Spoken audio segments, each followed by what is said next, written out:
Okay, starting over. So now that we're recording, Ahmad, please. Question number one: when is a component mounted to the DOM? So I said whenever it's first added to the DOM and drawn on the page. Drawn on the page, right? So when it first becomes visible.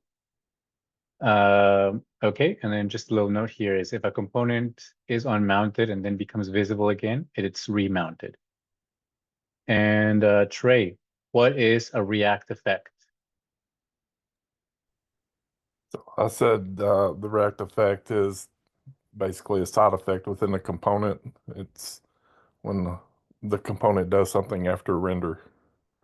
Yeah, exactly. So it's a side effect that runs after the component is rendered. And Han, next for you, when should you use an effect and when should you not use an effect?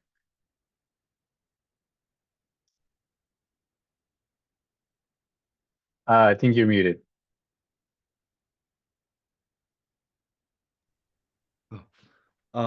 So when it's like even listener when you try to um like get an API call, get a synchronized functions, you use effect, and when you can directly calculate the result, don't use it.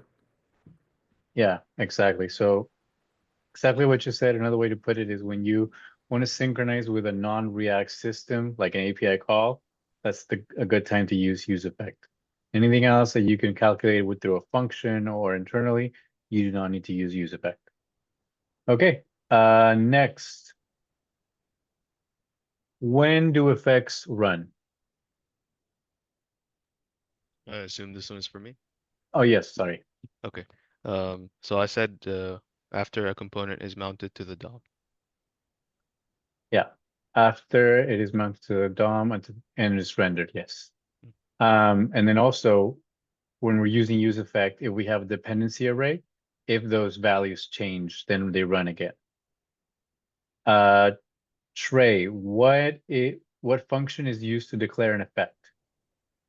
The use effect function imported from React.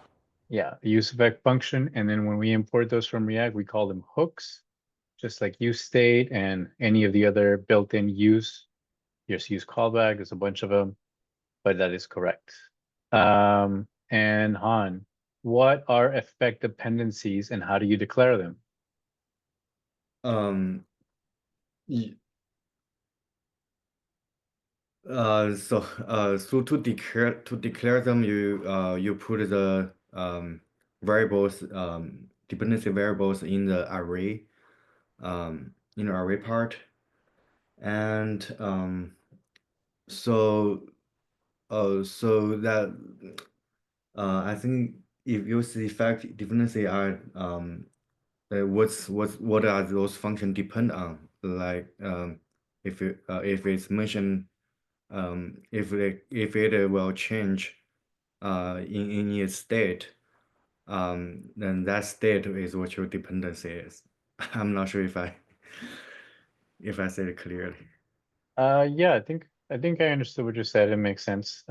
Just to put it in a more concise way too, for everyone watching and for the recording, we'll say that dependencies are variables that when changed, they indicate that the effect needs to be re-executed.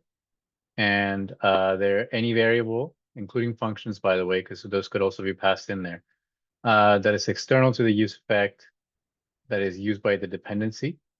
And how you declare them is you declare them by passing them in an array as the second argument to use effect.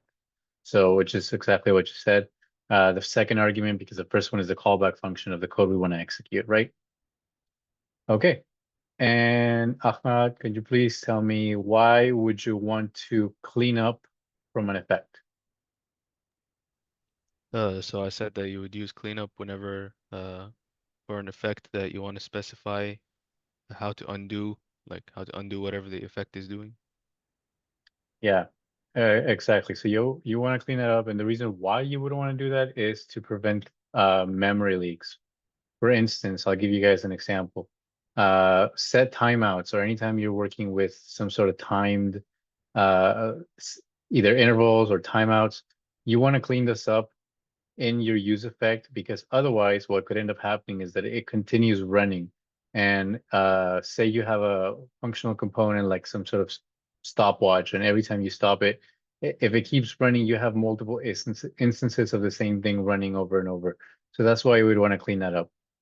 So you're correct as to the why. I just wanted to give an example. And Trey, next question. How do you clean up from an effect? So I'm going to be honest here. I was a little confused, but is this just where you return the function? Yeah, you return a cleanup function. Exactly. So you return a cleanup function. So in the example that I gave with, in fact, I think that's what they use on the documentation. Oh no, here they just do like if you have a function connect to a some sort of remote server, then they're just saying disconnect. But basically, as you see here, you return a function that cleans up, right? So if it's a set timeout, you would clear that. Here, if it's a connection that has a disconnect method, you would disconnect. I thought they had an example with a timeout, but that's okay. Same concept. You're correct. It is a cleanup function that we return. Okay. And Han, last question. When does the cleanup function run? Before the second use effect run. So putting the end of use effect. Yes, exactly. And then there's also one other time that it runs. Do you know when that is? Sorry, can you repeat? You're correct, but it also runs one more time besides every time that before it runs again. There's one more time that it runs. Do you know when that is? On one page load. That's when it runs the first time. I mean, like the last. When was the last time that the cleanup function runs? It's okay. I'll just mention it. It's when the component unmounts. Oh yeah. Yeah. So, but as Hans said, every time that the effect runs again, the cleanup function runs again, and then one final time when the component unmounts. Okay, so now let's take a look at the code. We'll do a little bit of code reading, and then we'll go over any questions you guys might have about this one. There we go. Okay, so React Effects, you were giving this app already with this list, and you were asked to add this use effect. If you yours looks a little different and you wanted to see what it should look like, this is it right here. We are making a mock call, or a call to a mock API, which is this read items function that we're importing from the read directory. This one is an asynchronous function, but it's not really asynchronous because it's making a call to an API. It is so because we have a set timeout on it. So we make the call take exactly 1 second by passing this over here. So that's to simulate the effect of it being asynchronous. So we define our function load items inside of our use effect callback function inside of the code block for it. We wrapped everything in a try catch, as we should, especially because, as we know, it will from time to time reject to simulate something going wrong with an API. So because of that, it's really important that we catch it, since even our mock function is from time to time fails. So once we read the items, which is going to return an array of objects with ID and name, we set it in state with set items with the setter function. We've already told use state that this is going to be of type item array, and we have defined our item type in the read file with ID and name. And then if there are any errors, then we set errors so that we can have an error visible on the page. And finally, we set its loading to false. The reason we set is loading to false is because by default it is true And what that is doing is simulating this loading page you see, which, by the way, when you are working with a real API, you would want to do this as well, because otherwise, if the rest of your code beyond this is dependent on some of the properties or variables that you fetch from your API, they won't yet exist, and you will get errors on your application. So we want to make sure that we do not render this or return it from our functional component until we are ready to do so, because we've completed our whatever our API call was going to be. So if it's loading, we return just a div with the word loading in it. Otherwise, if there's an error, we return just the error. And then finally, if we do have a successful API call, which also, by the way, includes an empty array, say there was nothing in there to retrieve, this would be fine with no errors, because it would only map through the items of the array, and an empty array would have no errors. No, empty array would have nothing to map through. Okay. Before we do code reading, do we have any questions on the use effect in particular, on this syntax that we're doing, on how we're writing our calls, our IP or mock API calls, or even how we're declaring our load items asynchronous function? Any questions on that? Okay, everybody's perfectly clear on it. And another thing I wanted to bring up is what goes inside of the dependencies array. So in this case, we set it just an empty array. By the way, you can omit this, but then it's only going to run once when the page loads, and it's not going to run again. This is going to run every time that the page re-renders, which in this case is what we want. But we don't want to include anything else in here that might cause it to re-render and make that call again.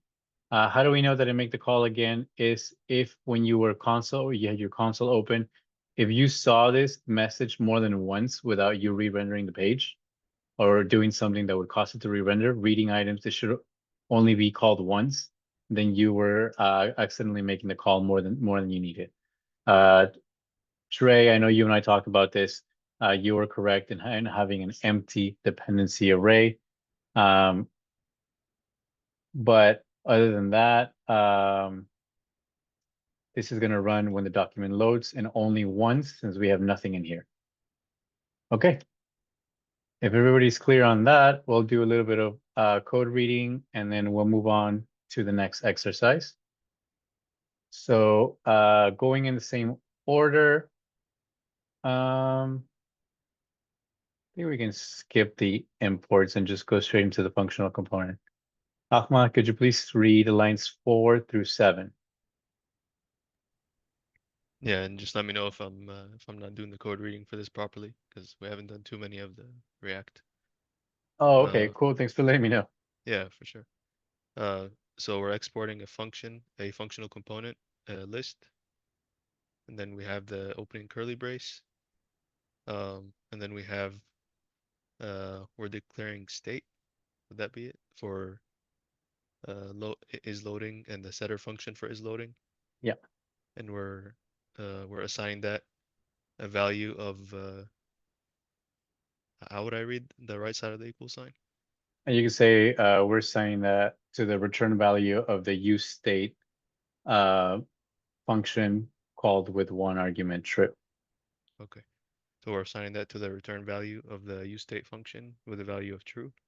On line 6, we have the items array and the setter function for the items array, and we're assigning that the return value of the useState function with an array of item objects.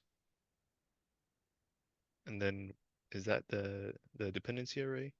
No, this is not a dependency array. This is the argument. So just how this one was true, our argument Okay. here is an empty array. So with an initial value of an empty array. Mhm.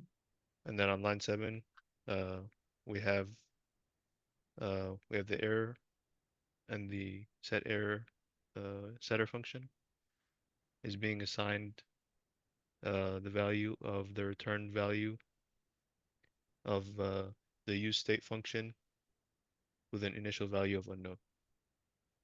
Perfect. Actually, this would be null, but yes, here we're telling the type that it's unknown, right? Because we don't know what we're gonna get Type here. is unknown. Okay. Yeah. Makes sense. Awesome, thank you. And then Trey, just to have this use effect, 9 through 14, please. All right, so you're gonna have to bear with me. Yeah, no problem. So we have we're declaring the use effect function with no parameter. Yeah, actually, we're calling it. I Oh, I'm should say. sorry. We're calling the use effect function with no parameter.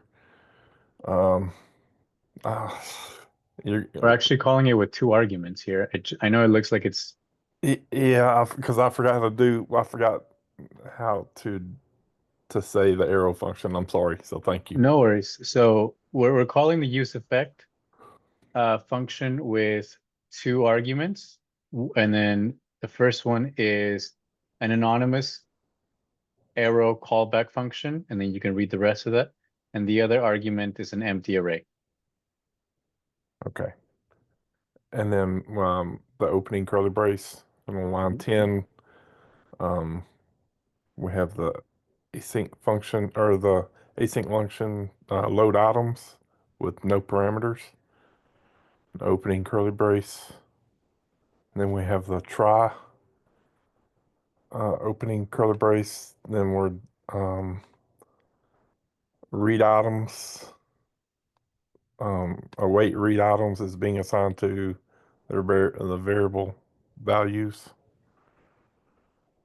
And then set items with the parameter of values on line 13. And on line 14, catch the error. Yeah. So that's pretty good. I don't like to interrupt what you guys are reading, so I didn't interject. The only thing is, for instance, set items, we're calling it. That's the only thing. And for the load items, we're declaring it, just to differentiate between the two.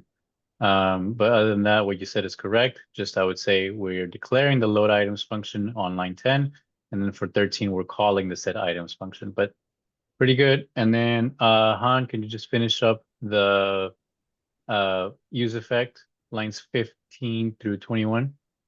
Yeah. So on line 15, we called the setter function set arrow, and then set the arrow to I'm sorry, set arrow to set the value of arrow to the arrow, and finally we called the setter function set is loading to and set the loading to false. And on line 20 we called load function load item. We call that function, and line 21 we have a empty dependence array, and with a closing premises for use effect. Yep, that's right. And yeah, you did say load items. We're calling that. Perfect. Okay, I think we just needed to get that use effect, but just so we're on the same page to what you normally do with Rob, since you guys haven't been doing that, is there something else you guys do beyond the Q&A? Just go over the quiz questions. Just want to make sure we're following the same structure you guys have been working with. Yeah, and I think one thing we haven't been doing on the senior side is code reading. So that was Oh, more of okay. a junior side thing. So that's why, like, personally, I was a bit rusty on it. Got it. No worries. Yeah. Yeah. So I think some classes do it differently. Some of this, my class still does code reading from time to time on the senior side. So just want to make sure we're on the same page. But yeah, something to keep in mind too, because it's a good skill to have. So maybe from time to time we'll bring it up, but for the most part, we can do without. So we don't need to do the rest of this. Just remember your function calls versus your function declarations, parameters versus arguments, that kind of stuff. It helps when you're talking about it to sound knowledgeable, and it's just a good skill to have. But if there are no other questions about the use effect hook or reactive effects in general, we can go on to the next exercise. So any other questions? All right. So next, we are going to talk about TypeScript closures. This is a really good topic to talk about when you talk about use effect because they go hand in hand. So what closures are is when we learn about variables and how we declare variables in React, we know that they specifically let and const are scope. They have a scope, right? They're that is limited to the code block that we're in. There is another type called var, but we don't talk about that. That's all JavaScript. Now we use let and const, and those are limited to the scope that we're in.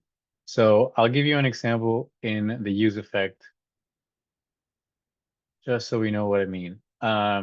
Say inside of my use effect, or even more scope inside the load items, I said I declared a variable const my var equals, I don't know, hello.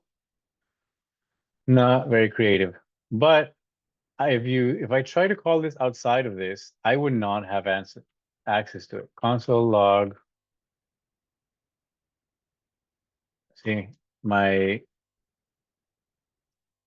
autocomplete isn't even giving me that option. It doesn't know what that is. And yes, it is misspelled here, but even if I spelled it correctly, it's gonna tell me cannot find name my var. Why? Because I'm limited to this code block right here. So when you are working with use effect, there are some issues that you can run into.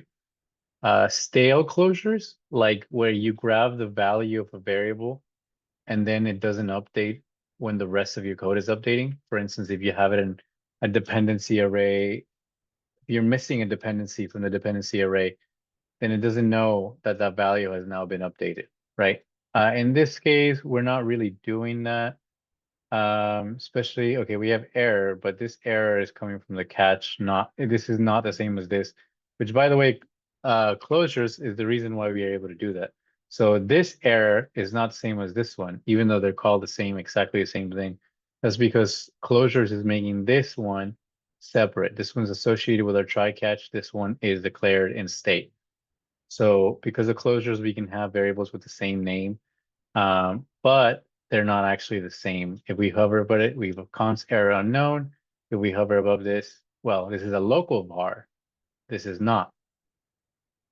This is local to this try catch block inside of this function, inside of our use effect. So it's limited by the closures. So a stale closure can occur when we don't have the dependencies that we need inside our dependencies array. Another issue we can have is infinite renders. Now this one's obviously much worse, right? Because your computer is just going to start sounding like it's about to take off, and it's going to try to keep up until eventually Chrome stops it, or whatever browser you're using, hopefully will stop it from re-rendering too many times, because otherwise that can be an issue for your computer. It's going to heat up. So we don't want to have infinite re-renders. And on the code that you're going to be giving, you're going to have an example of when you're going to run into. There are instructions to avoid it. And if you do get it, it's nothing to worry about. Just close the browser, or at least the tab, probably the whole browser, and then reopen it. But we are going to see an example of how you can get that infinite re-render. And let's see, can I give you an example with the code I have here? No, I'll just let you guys look at that when you get there. But essentially, if the use effect is modifying something outside the use effect, and that is modifying it back, and that's included as a dependency, so it's modifying again, they're just passing the variable back and forth, back and forth, back and forth, and that's an infinite re-render. That's never going to stop. It's like an infinite loop, essentially. If you ever have created a loop in JavaScript or TypeScript where you didn't give it a clause on when to end, and it just keeps going on and on, That's exactly what is happening. So yeah, here it'll tell you, you may wish to close a browser to avoid using excess computer resources. It's really nothing to worry about. It's just your computer the fan might go a little crazy for a little while and it'll be back to normal in no time. Okay, so that is closures. You will see as you work through the exercise why they're so related to use effect, why it's important that we know how to use it properly inside a use effect. And the answer is mainly because we're in a different scope when we're working on them, but you'll also learn how to use it correctly so that you don't run into any issues like stale closures or infinite renders. Perfect. Any questions before I release the exercise? Okay.